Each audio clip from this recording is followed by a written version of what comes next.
I think she's on. Hold on. Oh, wait, I hear you. Can you hear me? Yeah, now I can hear you. Amazing. Okay, great.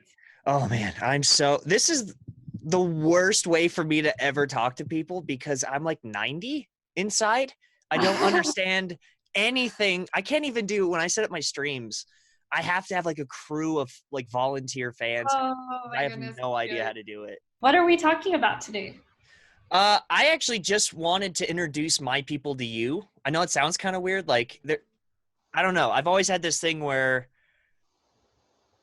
when I think of an interview, right, and someone's just asking questions, so it's like, so when did you start learning Japanese?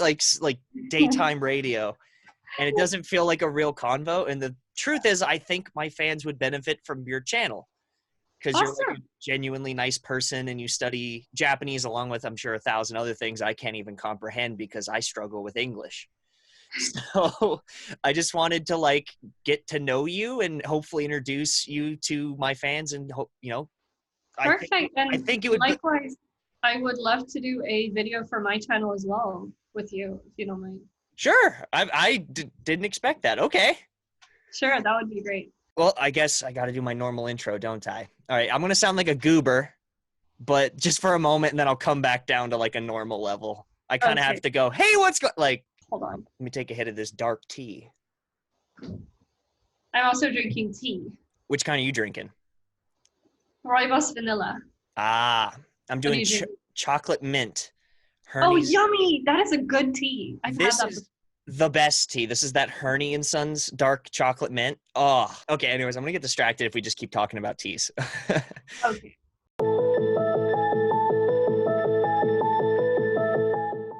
Hey, what's going on, everybody? My name is Chad. This week, obviously, looks a little bit different. Not in the funny wall room, not my normal rig, but you guys requested her. She agreed to come. I don't know why. Probably a clerical error. Lindie, say hi to everybody. Hello, I've never received this kind of intro before. That's fun. Hi, guys. Nice to meet you. I'm a little over the top, so I'm going to bring it down now back to like a normal human level from the intro. So I'm sure if you guys know my channel at all, I do Japanese stuff, obviously, right? But Lindie, in addition to that, does, as far as I know, everything. What? Oh, goodness. Yeah, I'm kind of like, I jump around with languages a lot. I'm obsessed with all kinds of different languages. So I mostly make videos. I guess my main languages would be Korean, Japanese, and Chinese, and French and Spanish. But I also make videos about just language learning in general, language learning techniques, mindset, so a little bit of everything.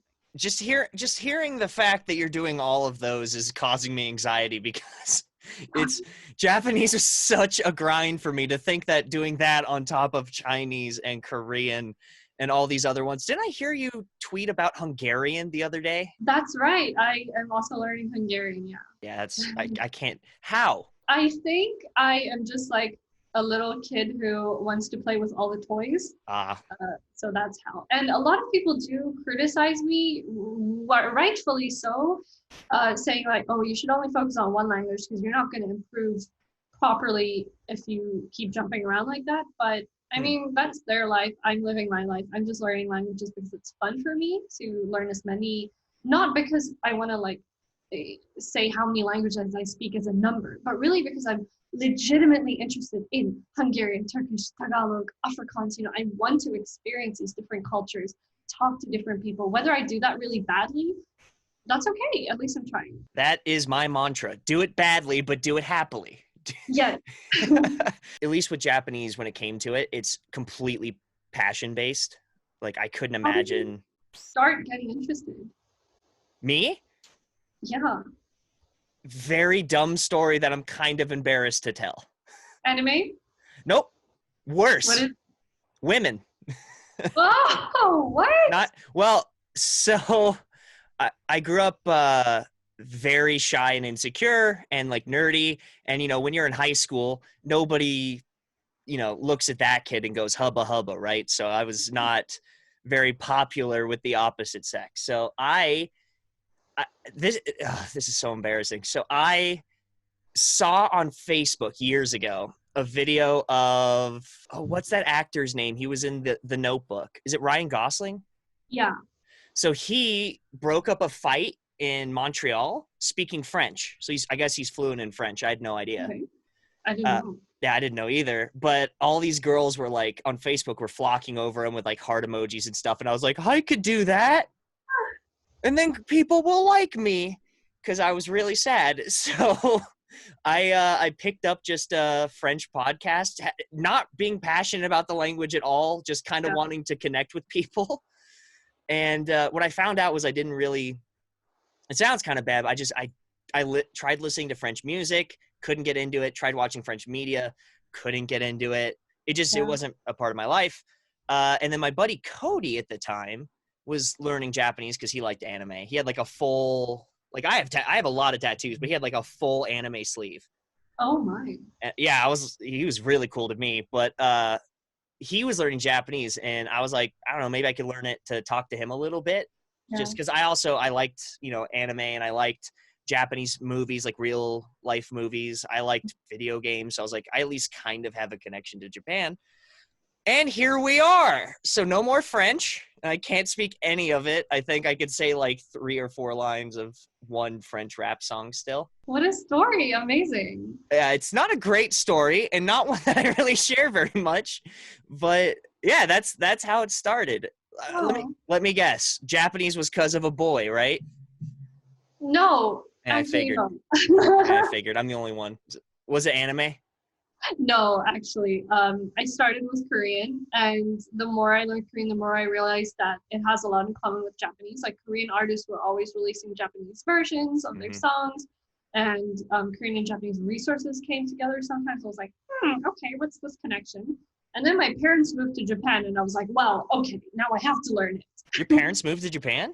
Yeah, they lived there for 4 years. Not anymore, though, but where'd they live? When I was in university, I was like traveling back and forth between Japan and South Africa about 2 to 3 times a year. Oh, really? Well, that makes my travel be put to shame. I have to travel from America to Japan about twice a year for about a month or 2 at a time, just for work and stuff.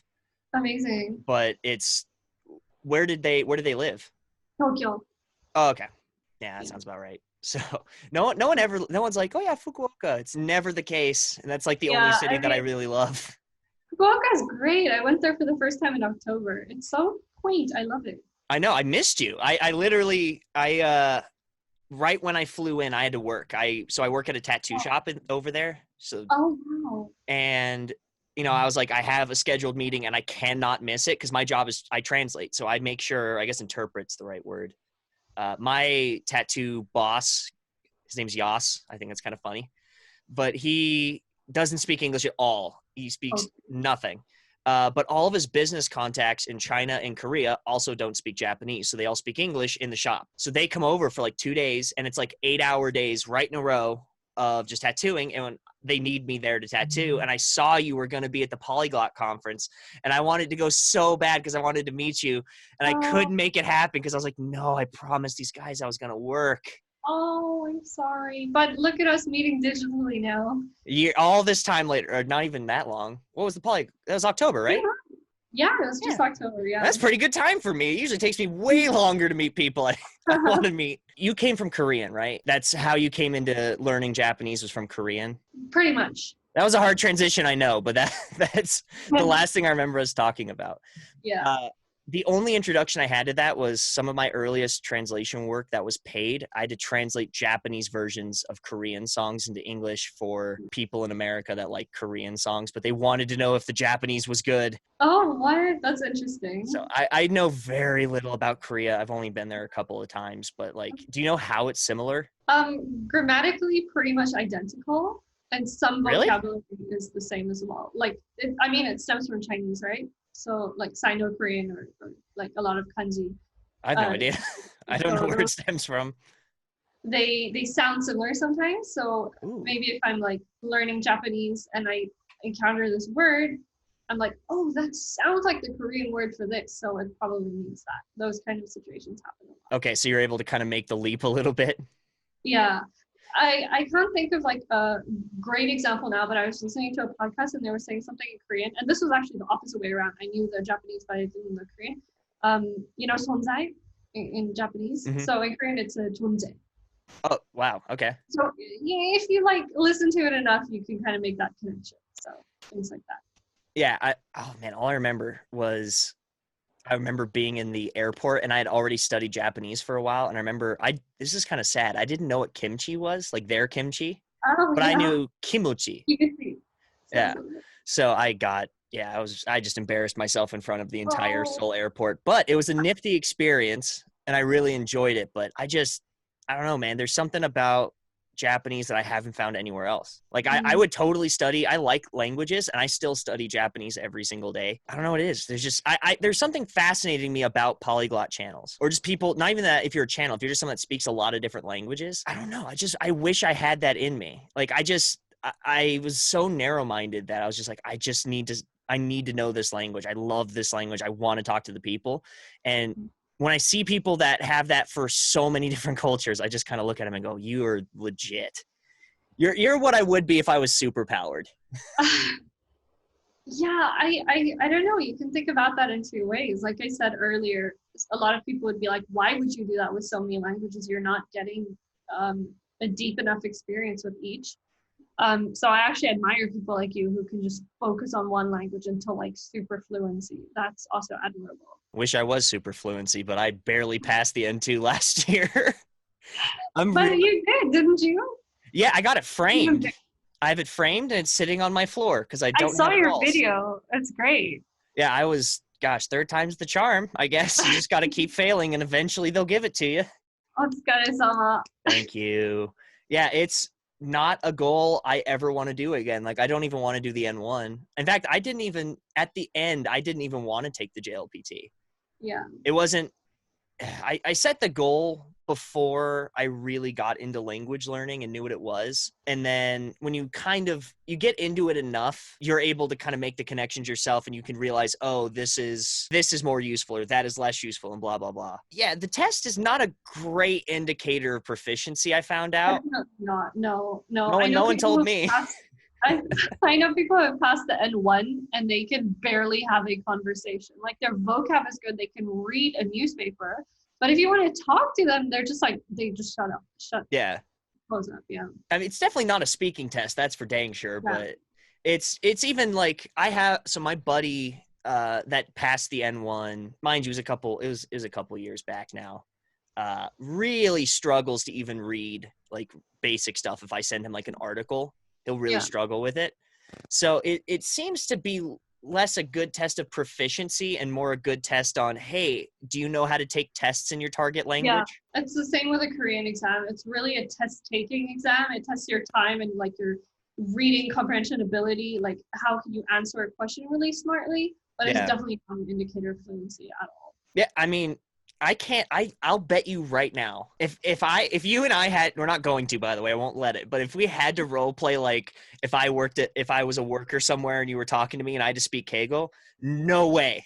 There's no way on earth I could do it. I've never been able to speak it. I understand it perfectly when it's like, if someone speaks to me, I got you. Yeah. But if you want me to form a sentence, no way, because I learned Japanese in the gutters of Fukuoka at skate parks.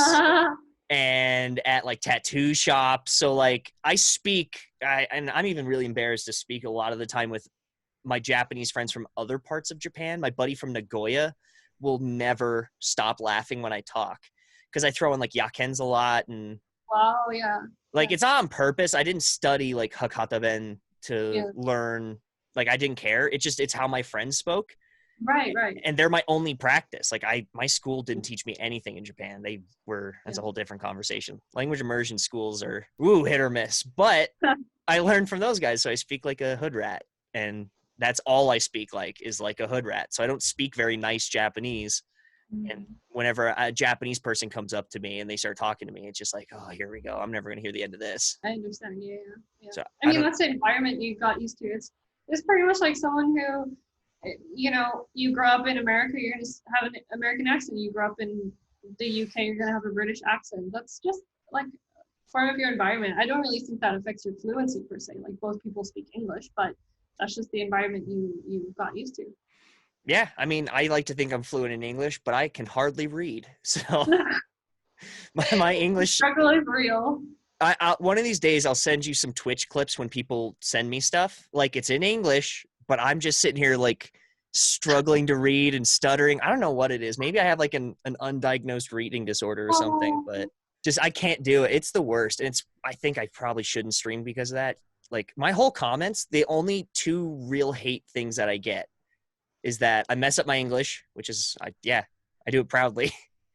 And then I don't speak Japanese on my channel ever. Like I've done 370 videos. I won't ever speak Japanese. Yeah, I must say I haven't heard you speak Japanese. Yeah. And you probably won't. Well, you might hear, if we ever talk offline, you'll hear it. Or if you ever meet with me in Japan, you'll hear it. Like I don't hide it. I just don't speak it on my channel because everyone thinks they know better than you all the time, anytime on the internet. You'll always have those people, yeah. Can I ask, so when you're studying Japanese, I'm sure you've answered this 1,000 times, but it's always interesting for me to find out. Are you into that kind of giant immersion or like nothing but net type of approach? Or are you kind of more, I'm just going to study how I want to study it? That depends on what my goal is at the time. So when I was studying for the JLPT, the bane of my existence. You studied for the JLPT? Yeah, I don't want to fail. I didn't know you were taking it. No, I took it 2 years ago, N3. Okay, yeah, I didn't mean it like, what, you studied? I meant like, I didn't know you were trying to take the test. Okay. Yeah, otherwise, I wouldn't have been trash talking it. I didn't know that. Yeah, I took it 2 years ago. I was planning on taking the N2 this year, and then I was like, no, that's not going to happen. I'm probably going to fail, so let's not do that. But anyway, so when I was studying for the exam, I like made a really good study schedule, and I got all my resources together, got my ducks in a row, and really studied hard. Other times, like now when I don't really have a goal per se for Japanese, apart from improving, I kind of just do what I feel like. So I'm a designer, so I research. Obviously, I always want to like read up about design more. And then I'll be like, well, if I can understand Japanese to this extent, I might as well do my research in Japanese, get a few words from there. So I try and make it fun for myself and applicable to my daily life. And I'm always listening to Japanese music and always like texting my friends. So I kind of just integrated it into my life that I don't really need to sit down with a textbook and study every day, but I'm always hearing it or seeing it and kind of passively learning it right now. Well, I call that the real life textbook. Like, yeah, that's a good way to, yeah. I'm embarrassed. Thank God I can't take this camera off because I'm embarrassed of the amount of textbooks I have. It's a lot. Same here. And have I opened them recently? That's another question. Well, to be fair, I do textbook reviews, a lot of textbook reviews for people for Japanese. So a lot of these are intentionally kind of below my level. So I'll review them and then I just won't study them. But I'm not joking. I'm looking at 2 full bookshelves from floor to ceiling of Japanese study materials that I have. Wow. And that's not including the 10,000 volumes of manga or all my other stuff that I have because I'm a nightmare. People can look at your textbooks and be like, oh my gosh, you must be so fluent now. But I'm actually studying a few languages without a textbook. I didn't have a Hungarian or a Spanish textbook for months. And people are always like, oh, like, what's the best textbook for this? Can you recommend? And I'm like, geez, I don't know. I'm not using a textbook. Whatever YouTuber I'm watching this week in Hungarian, that's my textbook. Exactly. There's actually so much you can do without a textbook. And I think people are really focused on like fluency equals the best textbook. That's really not the case. And even then, let's just say that equation could work, right? Let's say that fluency could equal a textbook. It is never one textbook. That's true. No one's fluent after a Genki 1, ever. That's true. Yeah. Like, there's no one textbook that will teach you all the kanji you need to know, all the readings that you need to know, all the words you know. I have 20 vocabulary textbooks. Yeah. Like I've learned, I think almost all of them. I think I'm up to like 12,000 words now. But like, so what? It doesn't mean anything if I don't use it and it gets like into my head. Absolutely, yeah. You can be memorizing vocab lists and you'll know all of these words, but that would be the same situation as that person I was talking about who took the N1. Know all of these words, but you just don't have it ingrained into your system to like spew out a fluent sentence. Yeah, it's like me and Keigo. I know the Keigo because I've studied it in books, but I don't use it. I don't work in Japan in a real place. I work in a tattoo shop in a back alley. People like an easy way out. I found out just from interacting with people in the comments. No one likes to think, oh, it's just hours and hours of hard work. That's true. Like, no one likes to hear. If I made a video going, here's how you get fluent, you work for 10,000 hours more than you thought you would have to work, and even then you're not very good. But yeah, you could do some stuff. That video would get no views. That's true. It's all the people that go 6 months. In 6 months, you'll be fluent. Or like, learn a new language in 2 weeks. Yeah, you can learn like a few words, but you're not going to be fluent, man. I've been learning Korean for 10 years and I still stumble over my words. It's seriously a lifelong journey. And we're so used to instant gratification, and people think that if there's instant gratification, I don't know, like online shopping, you buy something, it gets delivered the next day. That is not like that with language learning, man. It's regardless of how much the internet changes that we have instant gratification, language learning is not gonna get anywhere near that ever. You need to put in the work. Yeah. Can I tell you my favorite? I guess it's my favorite hate comment I've ever got. It's not a hate comment, but it was just a guy that clearly was not a fan of me. But so I made a video about SRS, like, you know, flashcard apps, because I like those apps, and I like it to get that kind of initial connection. But the point of SRS and the reason it's proven that it works and it helps with uptake is because you forget words. Yeah. That's the process of language learning, right? So I had a guy that came on, and there's cuss words, so I'll heavily edit this because he sweared a lot. But he said, this giraffe-necked mother trucker is trying to get you guys to forget language. Don't listen to him. That doesn't even make sense. Yeah, so besides the giraffe neck, which I'm sensitive about, don't talk about that. Besides that, it was the fact that he thought that there's some possible way for you to intake a word and never, ever forget it. But that's how your brain learns things. Like, forget language, just anything. Like, if I tried, I need to take this down. It's getting hot. But, like, think about repairing a car or, I don't know, weightlifting, right? Yeah. You're gonna learn something. Like, here's how I'm supposed to do it. And then you're gonna go to the gym. I go to the gym, so I usually use working out as examples. So you go to the gym, and I will be like mid-thing, and I'm like, wait, what did that girl say I needed to do? Yeah. I'll forget. And then I'll go back and read her text and be like, oh, I got it. So it reaffirms the connection. And then over time, it'll slowly loosen up, and then you reaffirm it. And eventually, it just holds real tight, real deep in that brain noodle meat you call a brain. And then it's deep in there enough that you kind of process it in a pretty quick way. But it's the process of learning, is the process of forgetting the thing and then strengthening that connection again. That's how you uptake. Yeah.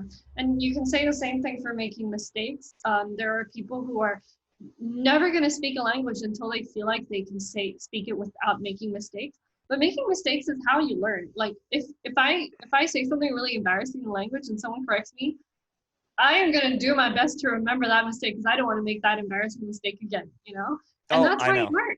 Yeah. I don't think it's effective at all to try and feel like you're ready and then you try and speak. Yeah. My mentor in learning language, his name's Paul. Probably shouldn't give his name. I didn't ask him. I'll just leave it as first name then. So my buddy Paul does work for Line in Japan. So he's a foreigner. Dream.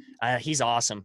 I think he doesn't do design, but he does. He works like the UI and the back end of the app to make sure it doesn't crash. That's what he does. Amazing. Actually, if you're ever in Fukuoka with me, Paul I can take you to Line, because I know Paul, and they'll give you an office tour there if you want to see the Line office. It's like my dream to work at Line. Dude, wow. I'll hook it up. I'll be happy to. If I knew that, I would have did that years ago. Shoot. Thank you. Yeah, Paul's one of my really good friends. But anyways, he told me the advice that the race to being fluent, the race to however you said it, proficiency or whatever, is the race to make 1 million mistakes.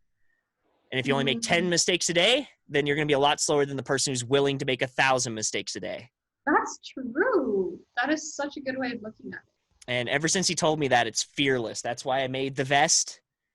That's why I, was willing to go to Japan to these immersion schools, even though I knew nothing about them, and why I was willing to go to skate parks with strangers and go, hi, my name's Chad. Will you be my friend? Like, I didn't speak Japanese at all when I made all my best friends that I know now, and we talk all the time. I couldn't speak Japanese at all when I first met them. Mm-hmm. So I went to, I guess, I feel bad talking so much. This is the first time I've ever talked to you, so it's like there's so much to share. But no problem. Go ahead. my best friends, so it's Yuki and Lynn. Lynn actually just got married, but they were skateboarding at like right outside of Canal City. There's a little park there that they skate at, and they still do to this day. Actually, me and my friends are the reason they have all those no skateboarding signs up. So That's funny. but it was super hot. It was the middle of summer, and they were all skateboarding, and I could tell that they were just soaked with sweat and like crazy hot. I can't speak any Japanese at the time. This was years ago. So I went to the little convenience store that's there. I bought a ton of ice cold beer and water and soda, like $30 or $40 worth. I just went over there and held my arms out because that's what I could say in Japanese was this here. And I think I could say present. And after that, they sat me down and they like gave me a water because I don't drink. So they gave me a water. They took all the beer and they kept trying to work on their English with me. So what happened was I started to slowly help their English to where we could basically communicate. And then they helped me with my Japanese over the time that I was there, to the point where it could meet. And then they're still to this day like my best friends. When you were saying like you just like gave that over, I have a story about my brother. So my parents lived in Japan, and my brother was there for a little while as well, my older brother. And my mom was working with the homeless ministry at church, so going to Yoyogi Koen in Tokyo and kind of just ministering to the homeless people there, like helping them out, talking to them, befriending them basically. And it was a really, really cold winter morning, and they brought some boiled eggs that they were handing out to share. And my brother only knew the word tamago, and he was going around and he was just like, tamago, tamago, tamago. And I'm like, so obviously me being a language learner, I'm like, can you not just learn how to be like, dozo tamago tabete kudasai? And I just needed to like change my mindset about that and be like, it's really about the heart behind that. You know, he's really trying to share some love, share an egg. And I shouldn't approach it from like a language learning perspective, like just memorize one phrase. But I was like, that's really sweet, you know, he's trying. It changed my mind. That same type of thing changed my mind about, I don't know if you've ever gotten this, but if you go to like a restaurant, either in Japan or somewhere, and they give you a menu of what language they think you speak, so like English or something else. Mind you, to this day, I'm a translator by trade. I work in a Japanese tattoo shop. That's my job.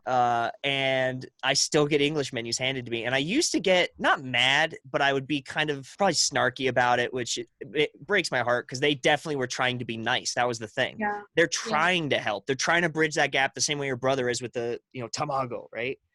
And it took me growing up a little. Mind you, I went there when I was young, like 19. You're still basically a kid, especially as a guy. Like you're still a child. You gain so much more appreciation for how hard a language is when you've done it, and then you can understand a lot of stuff that people attribute to, like, oh, it's so easy to attribute to that Japanese waitstaff that they're being racist, that they're handing you an English menu, when it's really out of like a motenashi no kokoro, like what do they call that? Yeah. I don't know the English word. Friend, I mean, that's fine. Yeah. Oh, that's the English word. There's a lot of words I don't know the English for. Yeah, that happens. But there's a lot of words in Japanese that just don't exist in English as well. Like, I think omotenashi is more than just hospitality. There's like a whole nuance behind that the word hospitality just can't encompass. Yeah, I mean, yoroshiku onegai shimasu. Like, yeah, the amount of hello, nice to meet you. Please treat me well going on from here. There's like 1,000 ways to use that. Like, I've heard that used in such weird, interesting ways that I'm just like you sign a business contract, you're just going, like, please treat me well in this business. Yeah, exactly. That's probably the best example I've ever heard for you need to learn what a word means from the context it's used. Yeah. Like that word, you cannot just look in a dictionary and get an accurate representation of it. Then you're never going to use it. Like, why would you ever need to say that in English? Yeah, you wouldn't ever. All right. I know you said to limit it to 40. I feel bad for going over. God, there's so much stuff I want to talk about. But real quick, guys, if you could, it would mean a lot to me. I always say this, like the like and subscribe thing. Don't even worry about on this one. Go subscribe to Lindie. She's awesome. She makes some of the greatest content ever. She's such a sweet person. She agreed to do this out of nowhere. You guys literally wrote the first comment I saw was for Lindie, and I was like, gosh, I wish, right? And I was like, there's no way she'd ever talk to me. And I tweeted it out just like, it's a pipe dream. And then she wrote back, and now she's here. So guys, go support Lindie. She's super sweet. And if you would, Lindie, where can people find you? Where can they support you? Thank you. Yeah, if you could check out my YouTube channel, as well as my Twitter and my website, lindiebotes.com. So I put all my like language learning resources. I have a huge resource page for learning Japanese there as well. Yeah, you can just hit me up on Instagram as well if you want to chat. So my handle is just at Lindie Botes. I'll have to go follow that myself. I have a secret Instagram that I only have for my Japanese friends. Have I made it to your list of Japanese friends? Hey, I would be honored to have you on there. So I'll go follow you after this stream. All right, guys, thank you so much. I will catch you next week. Wait, how do I usually do my intro? I'm usually so good at this. Oh, love hard, love deep, and I will see you all next week. Bye-bye.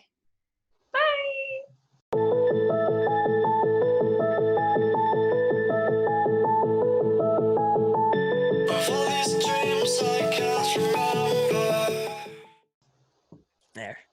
You know I'm tired if I forget my outro. That's how you know I'm tired. No problem. Don't worry.